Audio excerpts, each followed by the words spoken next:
आणि नाशिकच्या तपोवनातील वृक्षतोडीचा मुद्दा सध्या चांगलाच गाजतोय। कुंभमेळ्यासाठी देशभरातून आलेल्या साधूंच्या निवासाची व्यवस्था करण्यासाठी तपोवनातील 54 एकर जागेवर वृक्षतोड करण्यासंदर्भात महापालिकेने झाडांवर फुल्या मारल्या। माझानं हे धक्कादायक वृत्त दाखवताच पर्यावरण प्रेमींमध्ये संतापाची लाट उसळली आणि त्यानंतर वृक्षतोडी विरोधातील मोहिमेला जन आंदोलनाचं रूप आलंय।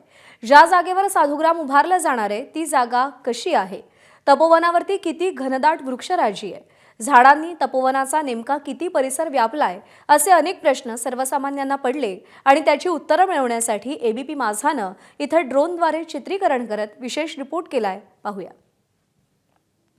दर 12 वर्षांनी भरणारा कुंभमेळा 2027 मध्ये नाशिक आणि त्र्यंबकेश्वरमध्ये भरतो आहे। मात्र सुरुवातीपासूनच नाशिकमध्ये भरणारा कुंभमेळा हा वादाचा कुंभमेळा ठरलेला आहे आणि आता वाद निर्माण झालेला आहे तो साधुग्रामच्या जागेवरून। आपण आता ज्या ठिकाणी उभा आहोत याच ठिकाणी दर 12 वर्षांनी देशभरातून आलेले साधू महंत यांच्या निवासाची व्यवस्था केली जाते। त्यासाठीच आपण आता ड्रोनच्या माध्यमातून ही सर्व दृश्य बघत आहोत। ही जी झाडी आपण बघतोय हेच नाशिकचं तपोवन आहे। इथेच साधुग्राम उभारलं जातं आणि याच जागेवरनं वाद आहे।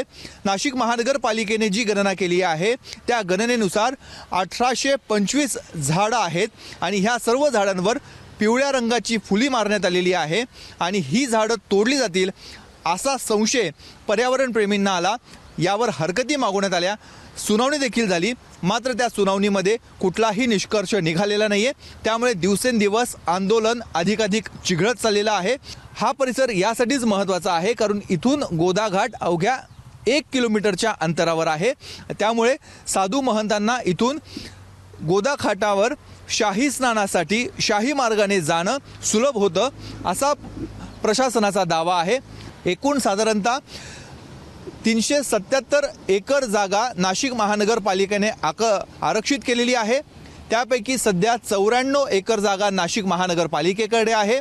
यातील काही जागा छत्रपती संभाजी रोड लगत जे काही लॉन्स आहेत, शेतकऱ्यांच्या जमिनी होत्या, त्या जमिनी देखील कुंभमेळ्याच्या कामासाठी आरक्षित केल्या जातात, मात्र त्या भाडेतत्वावर घेतल्या जातात। मात्र ह्या जागा ताब्यात घेण्यावरून आता महापालिका प्रशासन आणि राज्य सरकारचं म्हणणं आहे की कायमस्वरूपी ह्या जागा आपल्या ताब्यात घेतल्या जाव्या यासाठी प्रशासन आग्रही आहे, परंतु योग्य मोबदला दिला जात नाही।